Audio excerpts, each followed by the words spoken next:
अस्सलामु अलैकुम मेरे मोहतरम अज़ीज़ दोस्तों, आज हम आपके सामने पेश करने जा रहे हैं एक मुसलमान लड़की और एक हिंदू राजा का वाक़या। जब एक मुसलमान लड़की तालाब में नहाने लगी तो उसे सारे गैर मुस्लिम लोग बाहर निकलने को कहने लगे। उसके बाद कुछ ऐसा हुआ जिसे देखकर वहाँ मौजूद तमाम लोग मुसलमान हो गए। तो इस वाक़ये को समझने के लिए वीडियो को एंड तक ज़रूर देखें।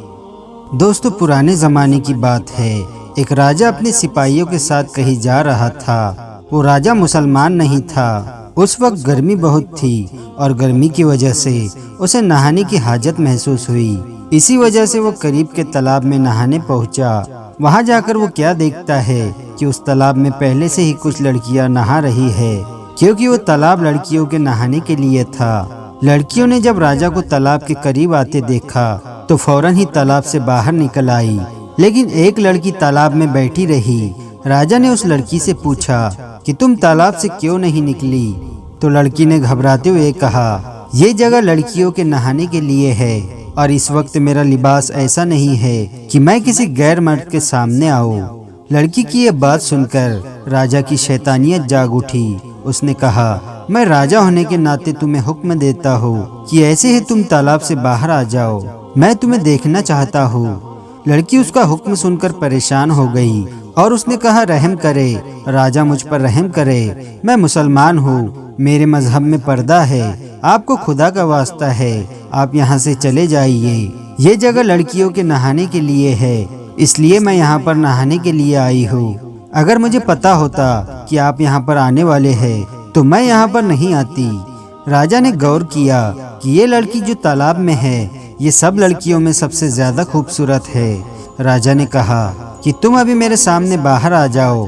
अगर तुम मुझे पसंद आ गई तो मैं तुम्हें महल ले जाऊंगा और अपनी कनीज बनाऊंगा। लड़की ने देखा कि राजा किसी भी सूरत में पीछे हटने को तैयार नहीं, तो उसने चालाकी से एक काम लेना चाहा और अपनी इज्जत बचाना चाही। लड़की ने राजा से कहा कि मैं बाहर तो आ जाऊं, लेकिन यहाँ पर मेरी सहेलियाँ भी है और यहाँ पर आपके सिपाही भी मुझे ऐसी हालत में देख लेंगे तो मैं राजा के लायक नहीं रहूंगी। अगर आप आज मुझे जाने दे तो मैं कल खुद आपके दरबार में हाजिर हो जाऊंगी। लड़की की ये बात राजा के दिल को लग गई और अपने सिपाहियों को लेकर वहाँ से चला गया। अगले दिन बेताबी से राजा उसका इंतजार करता रहा, लेकिन वो लड़की दरबार में ना आई। तो उसके बाद जालिम राजा ने सिपाहियों को हुक्म भेजा कि उसके घर का पता करो और उसको मेरा पैगाम दो कि राजा ने तुम्हें दरबार में बुलाया है। सिपाही चले गए और ढूंढते ढूंढते उस लड़की के घर तक पहुंच गए।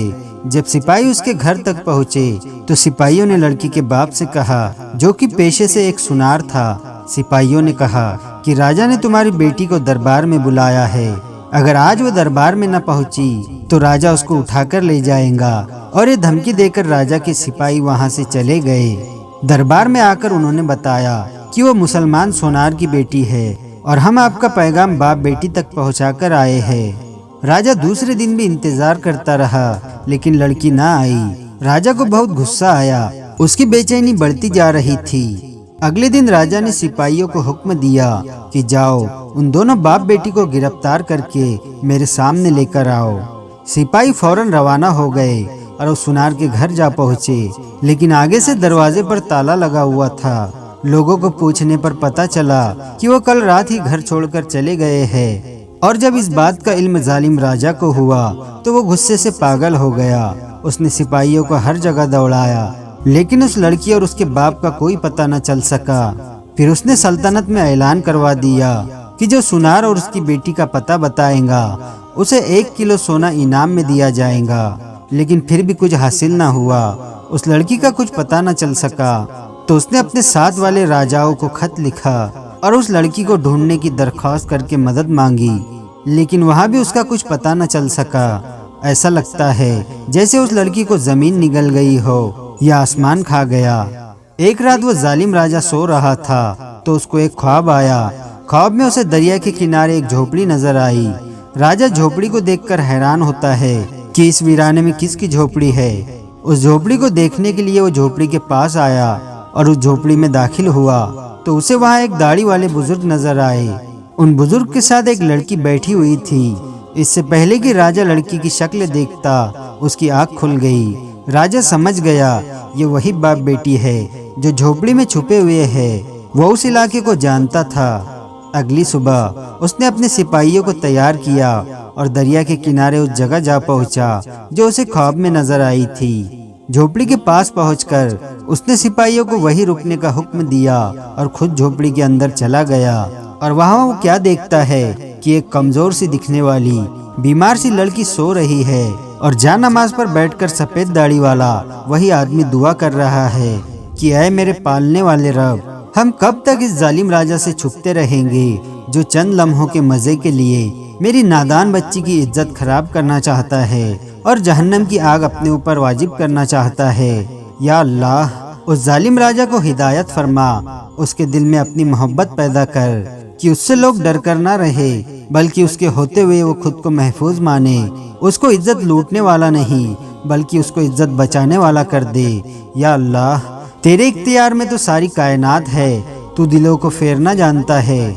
राजा समझ गया कि ये वही लड़की है जिसे वो तलाश करते हुए यहाँ तक आया है, लेकिन वो कमजोर और बीमार नजर आ रही थी। और वो राजा शर्मिंदा होकर उसके बाप के पास बैठकर रो रो कर माफी मांगने लगा और कहने लगा, मेरी वजह से आप पर ये मुसीबतें और तकलीफें आई है। मैं बहुत शर्मिंदा हूँ और आपसे माफी मांगना चाहता हूँ। मेरी आंखें खुल गई है, मुझे माफ कर दे। फिर बादशाह ने उन दोनों को पूरे एजाज के साथ महल में बुलाया और लड़की के बाप से कहा कि मैं अल्लाह और इसके रसूल सल्लल्लाहु अलैहि वसल्लम पर ईमान लाता हूँ और मुसलमान होता हूँ, और अगर आप इजाज़त दे तो मैं आपकी बेटी से निकाह करके उसे अपनी बीवी बनाना चाहता हूँ। बाप ने बेटी की रजामंदी जानकर उसकी शादी उस बादशाह से करवा दी और बादशाह ने उस लड़की को अपनी बेगम बना लिया और उसकी गैर मुस्लिम रियासत हो गई और सब लोग मुसलमान हो गए। सुभान अल्लाह। तो दोस्तों, आज की वीडियो आपको कैसी लगी हमें कमेंट करके ज़रूर बताएं और वीडियो को लाइक और अपने दोस्तों के साथ शेयर ज़रूर करें।